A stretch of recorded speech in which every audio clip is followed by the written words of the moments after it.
And joining me now is White House Principal Deputy National Security Advisor Jon Finer. Jon, I know it's a very, very busy day and weekend over at the White House, so thank you so much for taking the time. Bring us a little bit inside the White House from this morning. What has been going on? Who has the president been talking to? What have you all been meeting about and discussing behind the scenes? Thanks, Jen. The president huddled earlier today with senior members of his national security team, as we did yesterday, and as I suspect will be the case going forward, to make sure that we are doing everything we can to provide support for Israel on a number of fronts at this difficult time. That includes the sorts of military-to-military conversations about what assistance, additional assistance, might be required, and I think you'll be hearing more about that in the coming hours and days. It also includes all of the efforts we're making diplomatically with other countries in the region, with the goal of having those countries use their influence to prevent anyone from trying to take advantage of this situation by opening any sort of second front. Obviously, a significant concern about southern Lebanon and Hezbollah. And it also includes intelligence support, as you indicated in your previous segment, sharing whatever information we have with our Israeli counterparts, as we always do. This is a very close relationship with a number of dimensions, and we are really leaning in at the president's direction. There's obviously an ongoing intelligence sharing relationship with Israel. There has been long before the conflict yesterday. So it sounds like you're saying there's an increase. You're stepping up the intelligence sharing and the type of information you're providing. Is that through providing drones or other types of tactics, or just information that the United States is gathering? I mean, generally, as you know, this is not something that we tend to talk about in tremendous detail because of the sensitivity of it, and because, frankly, the more our adversaries know about what we do on intelligence, the easier it is for them to try to prevent us from gathering this information. But what I can say is our sharing with Israel is probably among the closest intelligence relationships we have with any country in the world, and we are going to look for ways to enhance it, but it is already at an extremely high level and has been for a number of years.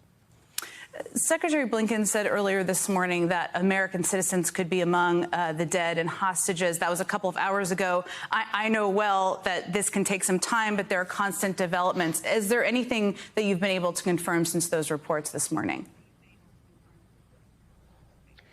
Well, I can say that there is nothing about which President Biden has deeper concern than the predicament of American citizens who are caught up in this. As you know, there are hundreds of thousands of American citizens in Israel at any given time, including a large number of dual nationals, Americans who also have Israeli citizenship.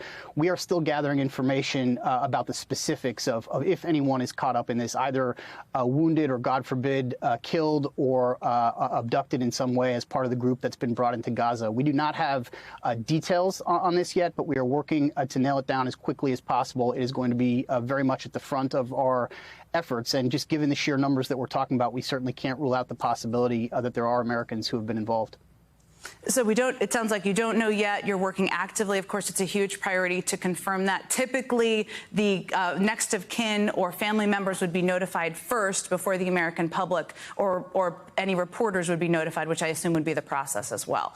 I wanted to also just ask you about additional aspects. Exactly right.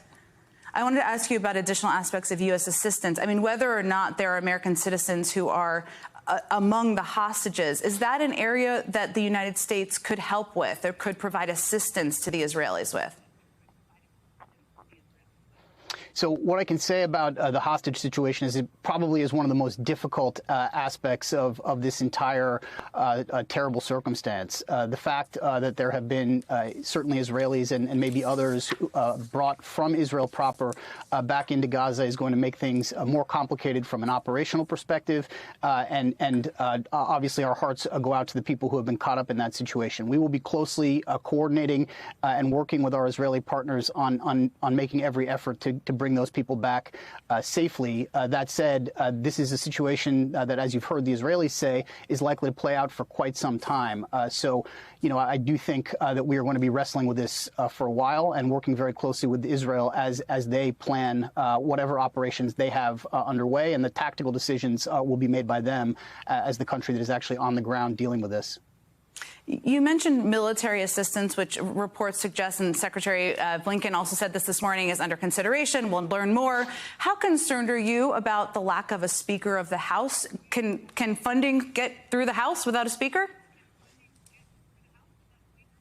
So we can take actions in the immediate term, and I think you will see us take actions in the immediate term to provide Israel with the type of support that it has indicated to us that it needs. One of the very first conversations we had as this situation was unfolding was Secretary Austin with his Israeli counterpart in the Ministry of Defense, so that we could best understand in what ways we could provide support as they prepared their response militarily.